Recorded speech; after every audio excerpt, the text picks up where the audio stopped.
Whole lamb barbecue. So how do you spit roast this 40-pound lamb? Hey there, it's Bill West with BarbecueTricks.com. And this is a great holiday barbecue feast. Some of the most popular videos that we have here are whole animal roasts. We got a whole cow, a whole hog. But with lamb, typically it's been smaller Easter stuff with small chops or a rack of lamb. So thanks to my friends Pete Stamatis and Nick Hatzis, they walk us through this whole prep process. Take a look at this. It was for a big Greek Orthodox Easter celebration, family feast. Now, what's the main spice on this? Barbecue sauce? Main spice? Main spice is oregano. It's not barbecue sauce, is it? Not barbecue sauce. No, this is not unlike the traditional American style barbecues that we do here in the United States. The Greek style barbecue is the key component is oregano, olive oil, lemon, and occasionally mint. Make up the key components to the dressing or the marinade, as you'd say. We're in the kitchen of the Koskinas family. They're going to help us get the lamb on the steak. Dino?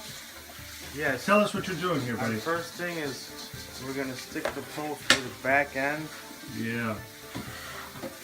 The poor lamb never thought life was going to be this way.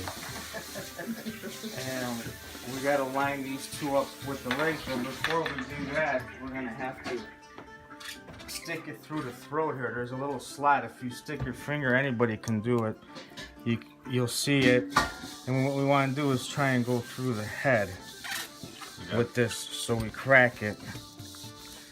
So that one there looks like it's the top of the head's been pre-cracked, right, Dino? Pre-cracked, or when they butchered it, maybe they just sometimes they hit the end of it.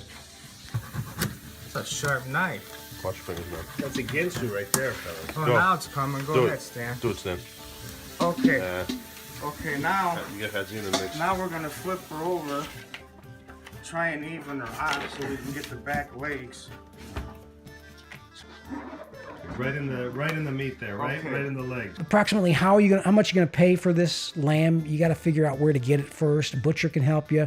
There's a bunch of places online. Online, probably kind of expensive. A 50-pound lamb, they said, would run about $275 plus about a $75 processing fee. So $350 for a lamb like this. You're going to need a spit to cook on. Spit Jack is the king of these things.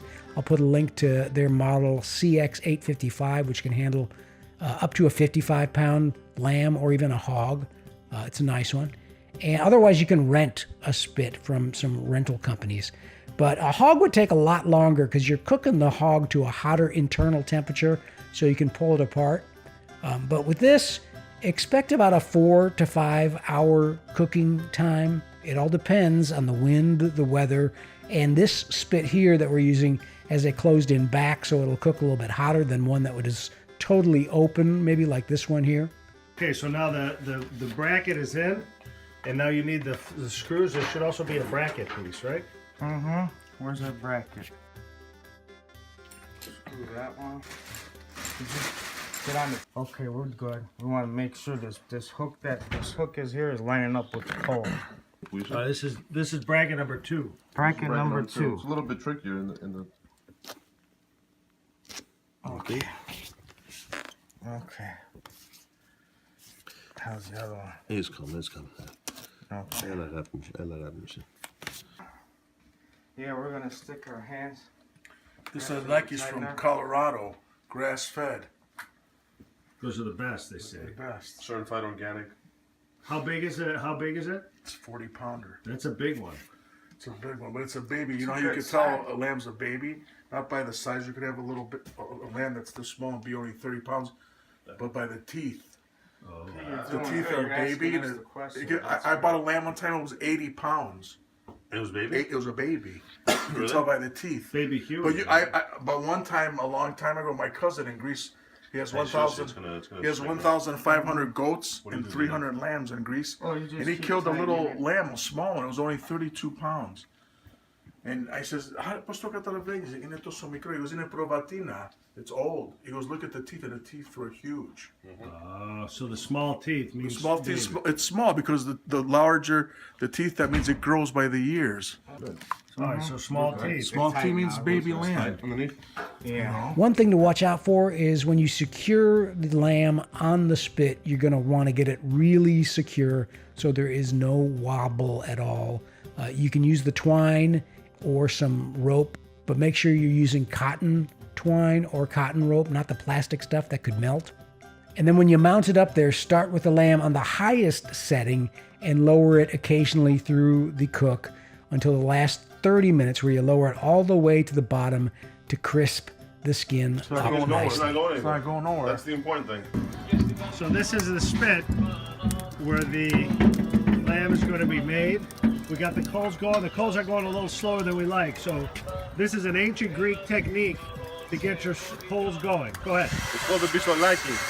The pistolaki effect. What kind of coals we have? Let's get the coals here. This is the Royal Oak Allwood hard coal charcoal.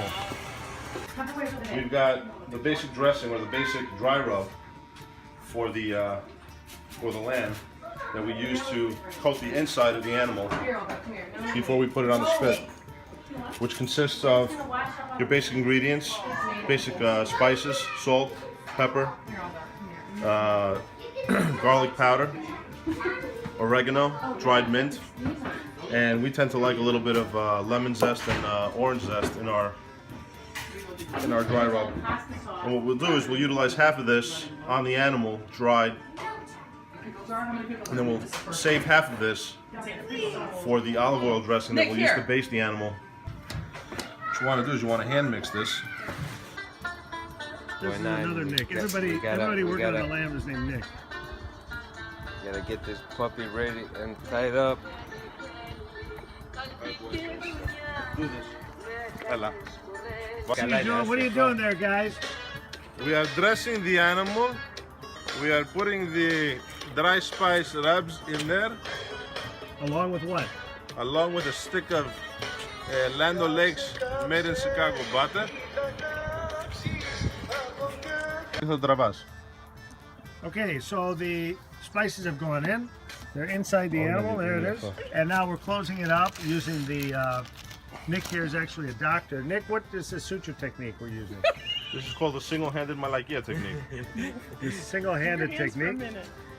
Okay, and we sew up the entire belly of the beast.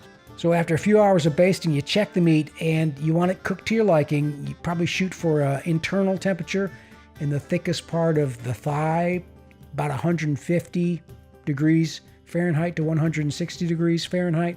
The joints are going to be loosened dramatically, and you can feel it in there just by wiggling a leg. It's different, again, from a hog where you want to cook it up to 190 degrees. Once it's done, remove it off the spit, put it on a resting area for carving, and let it rest before you cut into it for at least 10 or 15 minutes. So yeah, if you like this whole lamb barbecue, you might want to check out the whole hog video we have, or the whole cow video elsewhere on this channel, and you want to get the recipe for the seasoning here that they used. I will put it on the website. That is www.barbecuetricks.com.